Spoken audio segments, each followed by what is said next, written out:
Hello everyone! Today I will make a raisin oatmeal cookies. Here are the ingredients guys. My oatmeal, butter, eggs, raisins, flour, brown sugar, cinnamon, salt, baking soda, and vanilla extract. The complete measurements is in my description of my videos. Okay guys, first, to start with, we will mix the flour. We'll mix the flour, cinnamon, and baking soda.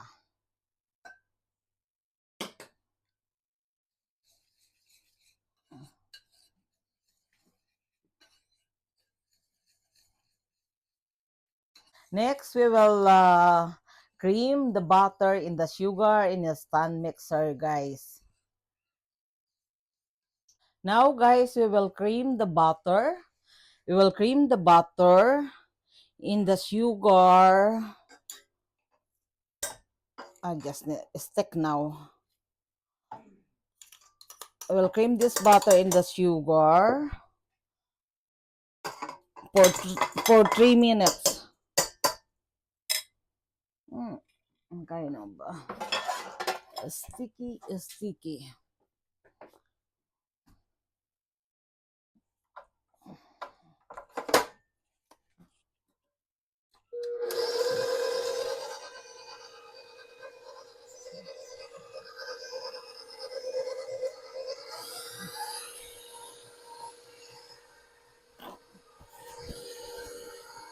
We'll cream this guys for 3 minutes. Now, after the butter and sugar have cream, we will add the vanilla extract.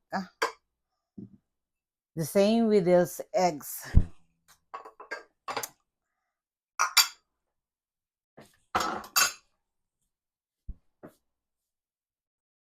Now we will run this again, guys, to mix it.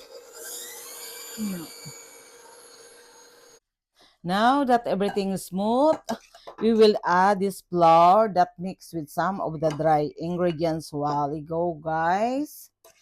We will add this slowly and mix this.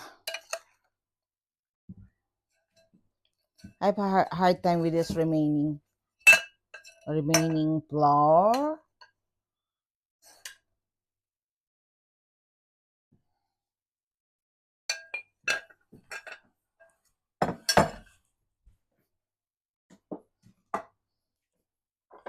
Now we'll blend this and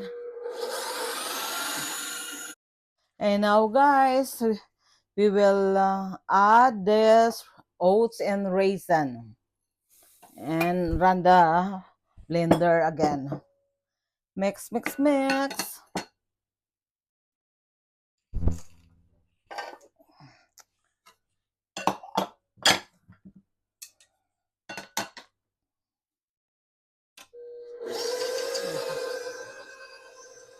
Hello guys, now that everything mixed, it's time for me to make a cookies.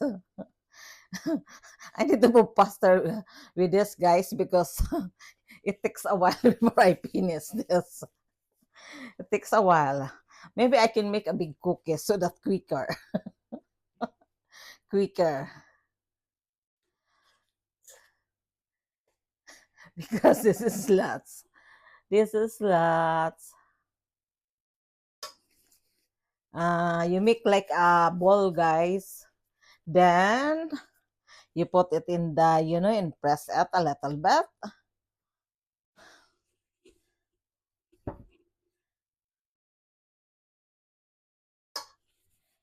This is it.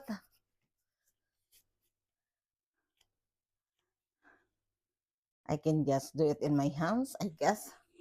Make it like a ball. Then, I need to move faster, guys. I will work tonight.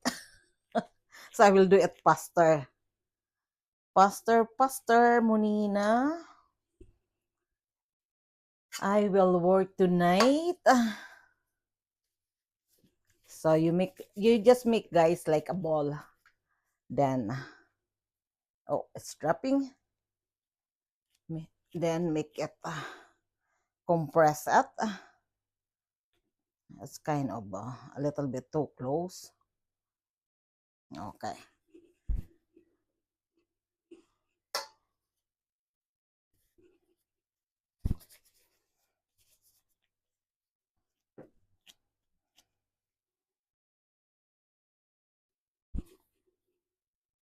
Yeah, this is 1 tablespoon, guys.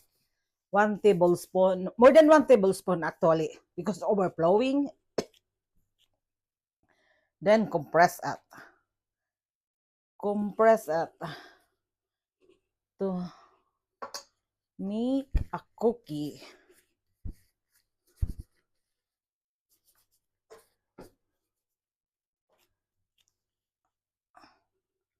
But I don't want, because that will burn. I need to.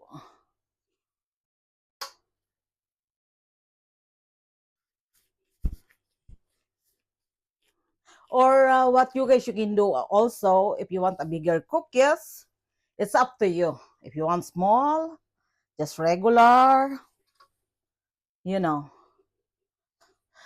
Usually, back years, every time I make a cookies, I make it bigger so that I can feed this.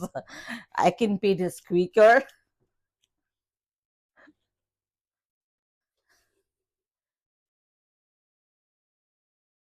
Yeah, this is more than 1 tablespoon, guys. The one that I make because yeah, I just do it like that. Just compress, compress.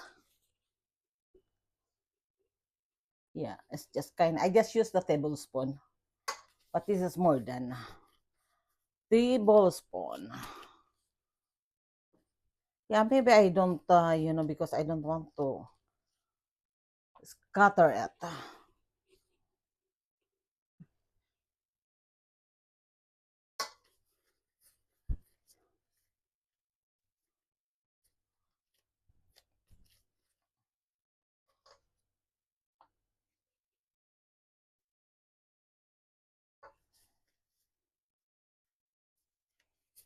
This is one preparation, guys.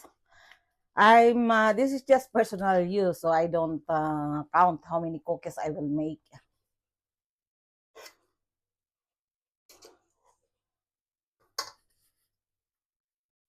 But this is kind of lots, actually.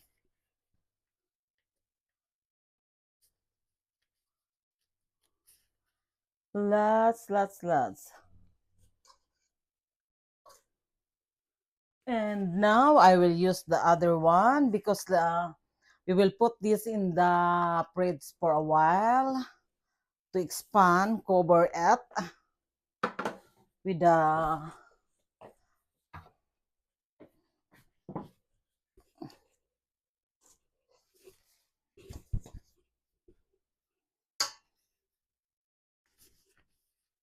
Maybe I will make it a little bigger, quicker,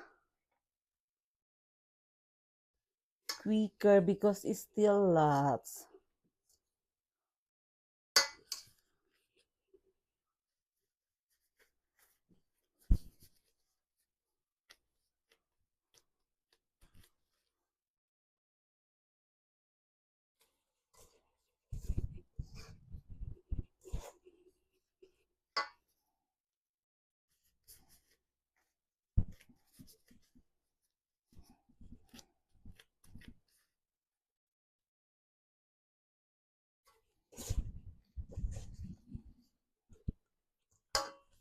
Hello guys, as I said, if you want to finish this quicker, make a jumbo cookies. I remember, as I said back years, you know, my late husband said, "Oh my God, the cookies is too big." It's because I want to finish it quicker. So what I did, I make a big cookies. The same every time I make a pancake.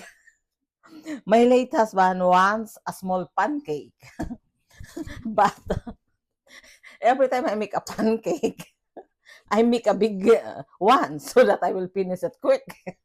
But what he wanted is a tiny one. I said, oh, it takes a while to finish this. Make it a big. The same with these cookies, since that this is not a commercial personal use.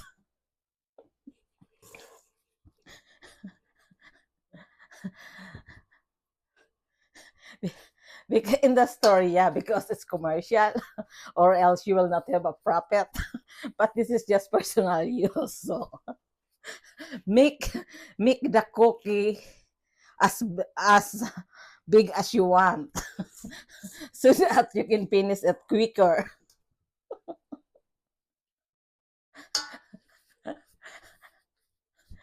You can finish it quicker and you're done. If you make it smaller, it takes a while.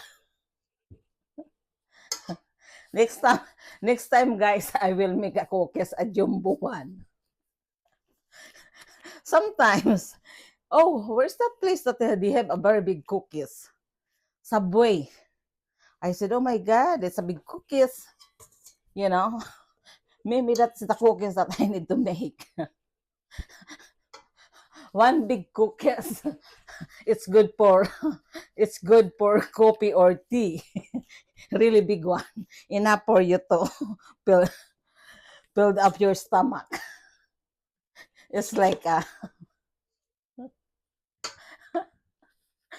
it's like a breakfast. This is too small. Yeah, too small. Yeah, the bigger the better, I guess. Quicker. See, see, guys, I still have lots to make. If I make it next time, I really make this as like a pancake, like a pancake, and it's done. But for the kids, guys, it's not good. Big cookies because it's not good because the cookies will throw it to the garbage. So I don't like this.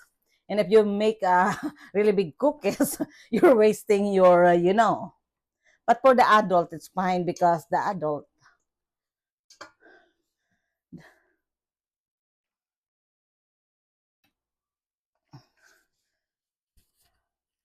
I will make one more. I can squeeze it there. I'll just arrange it.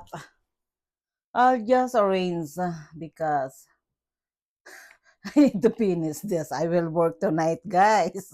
I need to finish this. I guess that's good.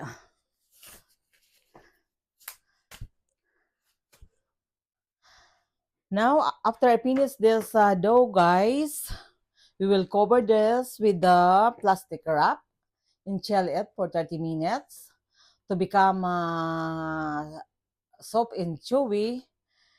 Then bake it. Okay, guys, this is already chilled for 30 minutes in the fridge, ready to bake. We will bake this in the oven for 350 Fahrenheit, 10 minutes. Hello, guys, the cookies is done. So it's time now to put this in the plate. Please like, subscribe, and share. Thank you for watching. Bye.